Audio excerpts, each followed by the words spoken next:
Hello, everyone, and welcome to the MMA Weekly Market Update video. This is Gianni DePoce, and it is great, as always, to be with you all. We had another volatile week in markets. We saw reversals in almost every market in the middle of the week when we had the moon transiting through the mutable sign of Gemini. And this also happened during a time when Mercury transited into the sign of Pisces, which is also another mutable sign. So let's go ahead and take a look at some charts to see what happened across several different markets this week. So let's start off with the S&P 500. It was another volatile week. We started off down, but then rallied. We made a high on Wednesday, March 9th. This was the day that Mercury ingressed into Pisces. Mercury does not tend to do very well in Pisces, but the plethora of mutable energy.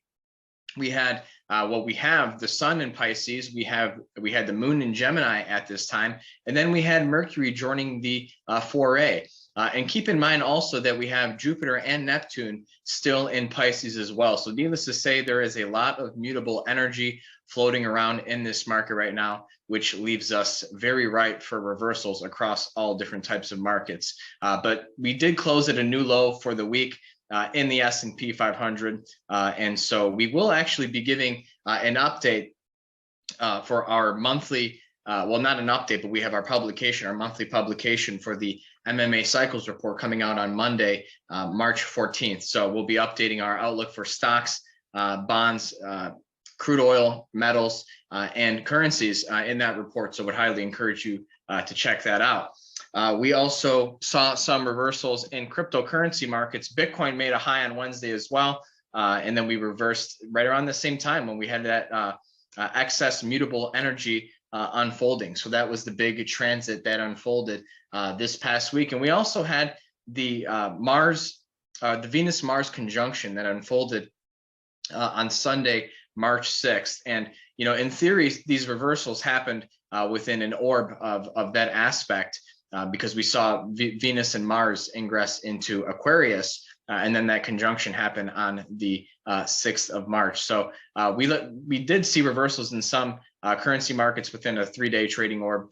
So that was a notable move that we saw as well. But Bitcoin looks like it's going to close out the lows of the week. And we do have our daily crypto report where we analyze Bitcoin and Ethereum. So if you're a crypto trader, would highly encourage you to check that out because we've been able to deploy some strategies that do well in this volatile cryptocurrency environment.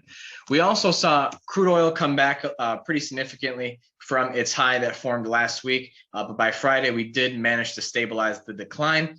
Still a very strong bull market. And until we have that Jupiter-Neptune conjunction on April 11th in Pisces, the inflationary pressures are likely to persist. At least the initial hysteria surrounding this inflation, which is now at multi-decade highs, is likely to persist.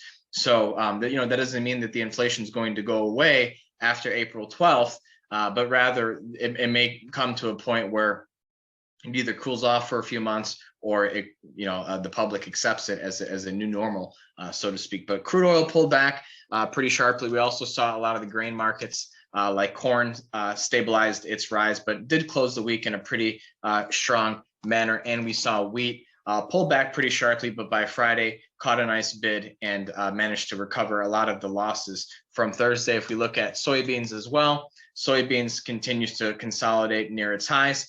And the Venus Mars conjunction didn't really move these grain markets all that much. And I bring that up because Venus rules grains, and we didn't really see we did see reversal in wheat. Let's actually go back to wheat. We saw that high form on March 8th, which was 2 trading days or 2 days after that conjunction between Venus and Mars on March 6th. So that was a move associated with that transit as well. Looking forward into next week, we have the Sun conjunct Neptune on the 13th of March, and Neptune is a co-ruler of crude oil. So we talked about just a moment ago how crude oil is still in a bull market. So we can look for reversals associated with crude oil potentially. And then we have the Venus square Uranus aspect on March 19th as well. So that's a big time period because we have Uranus in the sign of Taurus, and a lot of the big moves have been that we've been seeing in markets lately have been in cryptocurrencies and in grains. But I also want to take a moment to look at the euro, because we did see a reversal midweek in the euro as well. It happened on March 10th, so one day after the equities reversed. But the euro still trending lower as the geopolitical situation in Ukraine continues to escalate. But we saw something a little bit different in the Japanese yen. The Japanese yen broke out on Friday and closed at its highest level in many months, or in a couple of years. So it's looking pretty bullish on that front. So again, the main aspects looking into the following week are the Sun-Neptune conjunction on March 13th, and then the Venus-Uranus square aspect on March 19th. So keep an eye out for those aspects. We'll see how they affect the markets accordingly. But that takes care of all of the updates that I wanted to provide and talk about for this week. Want to again remind you that we have the MMA monthly cycles report set to be published on Monday, March 14th. And then we will also have the China market webinar that Ray will be conducting on March 18th. So would encourage you to check those out. Thanks for tuning in, and we will catch you next week. We will have a special guest that will be joining us. So stay tuned for announcements on that. And we will look forward to seeing you again next week. Thanks for watching, and have a great weekend.